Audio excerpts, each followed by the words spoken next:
Baik, di sini saya membuat video ini untuk memenuhi tugas kedua saya, yaitu tentang mata kuliah Mekanika Tanah 2. Di sini dengan topik konsolidasi. Di sini ada teman-teman kelompok saya, ada Adrianus Nongletu, Santasena, saya sendiri, Julius, Yustania, dan Iskiawan.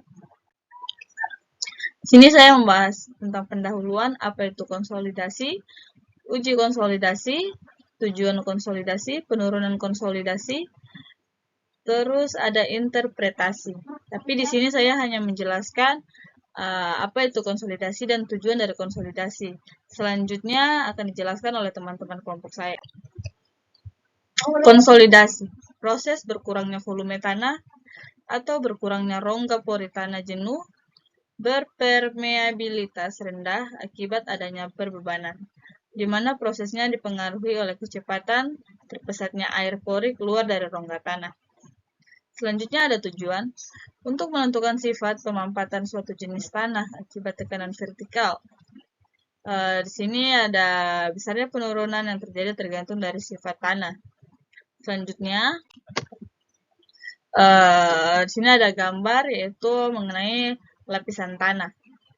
Konsolidasi adalah proses berkurangnya volume pori tanah jenuh akibat pembebanan. Prosesnya biasanya dipengaruhi dari kecepatan drainase air. Nah, materi selanjutnya ini akan dijelaskan oleh teman saya. Uji konsolidasi di laboratorium. Nah, untuk uji konsolidasi di laboratorium atau uji konsolidasi satu dimensi biasanya dilakukan dengan alat oidometer atau konsolidometer. Di sini, sampel tanahnya diposisikan dalam cincin besi pada bagian atas dan bawah diberi batu pori untuk memungkinkan drainase beban P diterapkan di atas benda uji. Nah, untuk sampel tanahnya, contohnya yang ini teman-teman. Ini untuk contoh tanahnya, sampel tanahnya. Kemudian di bagian atas dan bawah itu diberi batu pori. Jadi ini batu pori untuk di bagian atas, kemudian ini untuk batu pori di bagian bawah. Nah, batu pori ini untuk memungkinkan drainase beban P. Ini plat beban P diterapkan di atas benda uji. Beban diterapkan dalam periode 24 jam dengan sampel selalu terendam oleh air. Penambahan beban secara periodik, deformasi, dan waktu dicatat, kemudian diplot pada grafik logaritmis. Ini untuk grafiknya teman-teman, grafik hubungan antara penurunan dan logaritma waktu. Nah, di sini untuk kompresi awal atau kedudukan 1 itu disebabkan oleh pembebanan awal pada benda uji. Jadi ini grafik ke sini untuk kedudukan 1 itu disebabkan oleh pembebanan awal pada benda uji. Kemudian untuk kedudukan 2 atau konsolidasi primer itu menunjukkan adanya konsolidasi primer yang bagian kedudukan kedua. Kemudian untuk kedudukan ketiga pada bagian garis lurus ini, kedudukan ketiga menunjukkan adanya konsolidasi sekunder. Nah, untuk konsolidasi primer itu adalah penurunan yang disebabkan perubahan volume tanah selama periode keluarnya air pada pori tanah.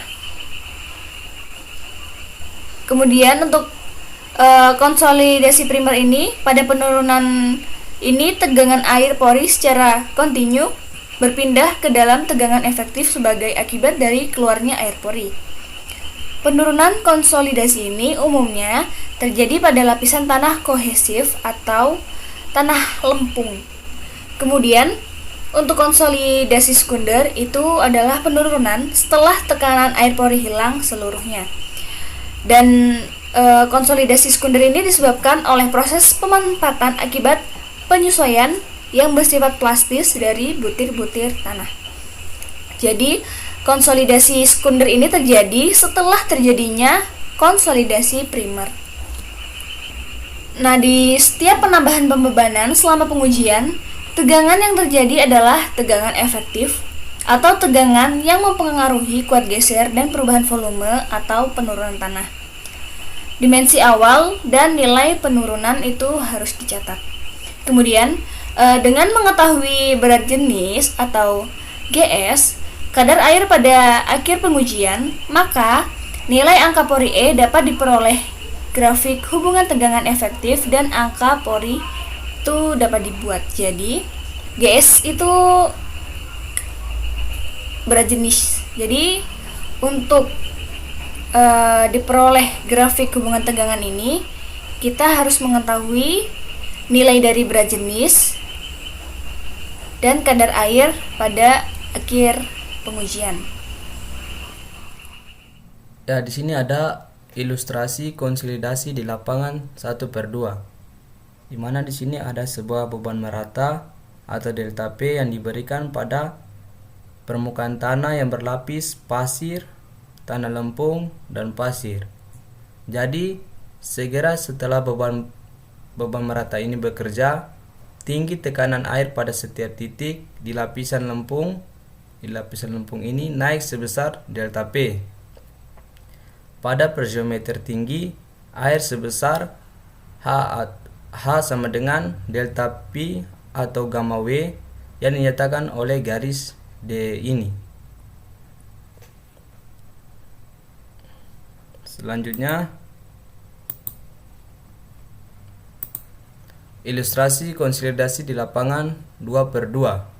Di sini juga sama, ada sebuah beban merata yang diberikan atau delta P pada permukaan tanah berlapis pasir, tanah lempung, dan pasir.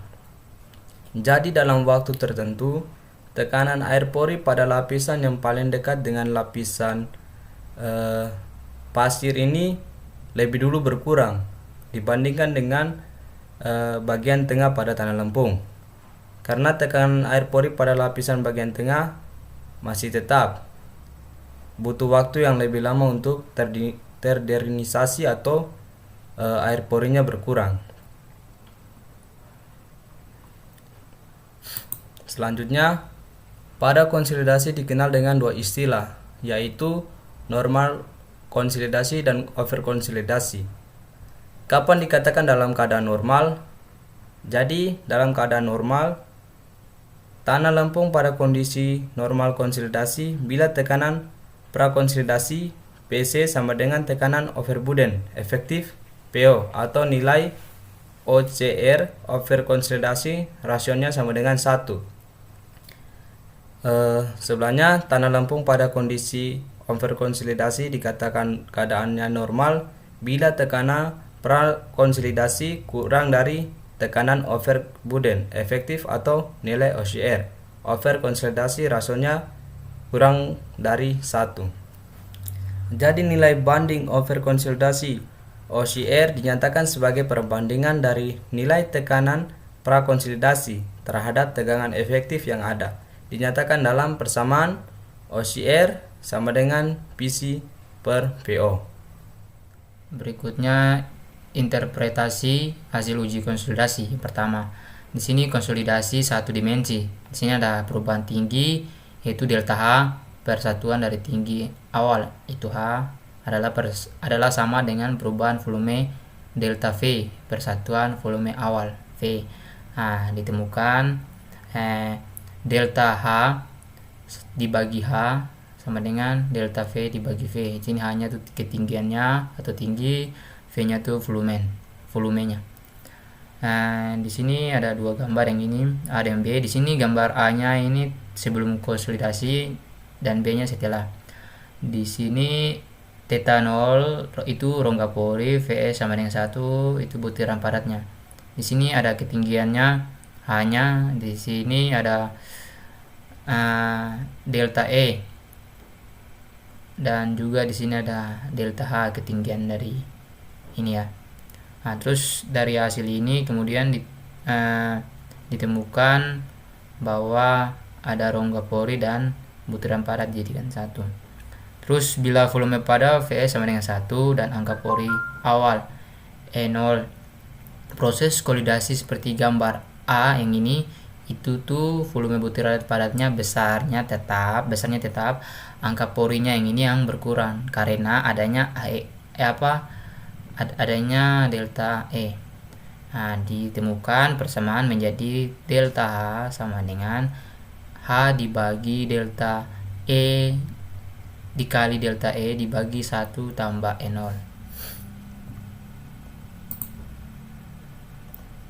Baik, berikutnya koefisien pemadatan atau AV adalah koefisien yang menyatakan kemiringan kurva angka pori E dan tegangan yaitu P.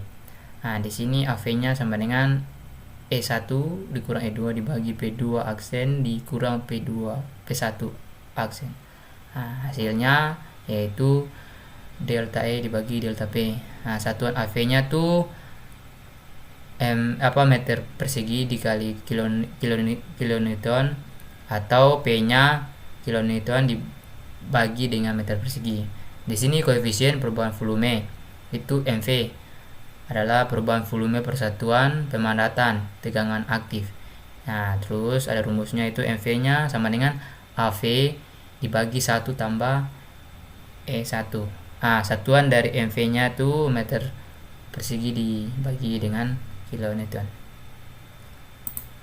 Baik, berikut indeks pemadatan atau CC adalah kemiringan dari bagian lurus grafik elok P aksen untuk 2 titik yang terletak pada bagian grafik hasil laboratorium.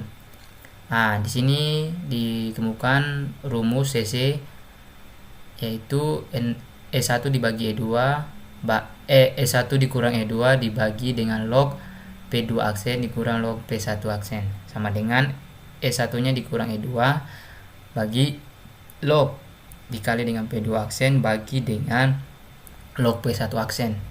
Nah, di sini untuk tanah normally considered Tergansi dan Peck tahun 1967 menyatakan nilai CC-nya itu adalah 0,009 atau LL-10. Persamaan ini digunakan untuk tanah lempung sensitivitas rendah sampai dengan atau lebih besar 4. Untuk tanah remolded Tergansi dan Petz tahun 1967 menyatakan nilai CC-nya itu tuh 0,007, LL-nya min 10. Nilai CC-nya bergantung dari sifat tanah di daerah tertentu. Nah, kemudian kita masuk di penurunan konsolidasi. Yang pertama, penurunan konsolidasi untuk tanah lempung normally consolidated. Dalam kurung PC aksen sama dengan P0 aksen dengan tegangan efektif sebesar P1 aksen. Dengan rumus SC sama dengan CC dikali H per 1 ditambah E0 log P1 aksen per P2 aksen. Seperti pada gambar di samping. Nah, yang kedua, penurunan untuk tanah lempung over consolidate. P1 aksen lebih besar dari P0 aksen. Penurunan ini dinyatakan oleh persamaan yang bergantung dari nilai P1 aksen. Jika P1 aksen lebih kecil dari PC aksen, maka rumus yang digunakan yaitu SC sama dengan CR dikali H per 1 ditambah E0 log P1 aksen per P0 aksen. Seperti pada gambar di samping. Nah, yang ketiga, penurunan untuk tanah lempung over consolidate. PC aksen lebih besar dari P0 aksen. Penurunan ini dinyatakan oleh persamaan yang bergantung dari nilai P1 aksen. Jika P1 aksen lebih besar dari PC aksen, maka rumus yang digunakan yaitu SC sama dengan CR dikali H per 1 ditambah E0 log PC aksen per P0 aksen ditambah CC dikali H per 1 ditambah E0 log P1 aksen per PC aksen. Seperti pada gambar yang ada di bawah. Demikian isi presentasi dari kelompok kami. Semoga apa yang kami sampaikan dapat bermanfaat bagi kita semua. Sekian dan terima kasih.